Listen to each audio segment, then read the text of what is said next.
Hello guys, in this video I am going to show you how to set the snoozing for Apple Watch in the Sleep Cycle application.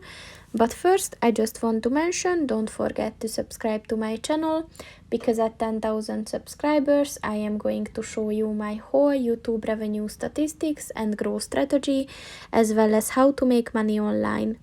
Let's jump into it. First of all, open the application on your phone. And then click on the profile button at the bottom of the page on the right. And then at the settings section, click on the Apple Watch button. And then click on the snooze button.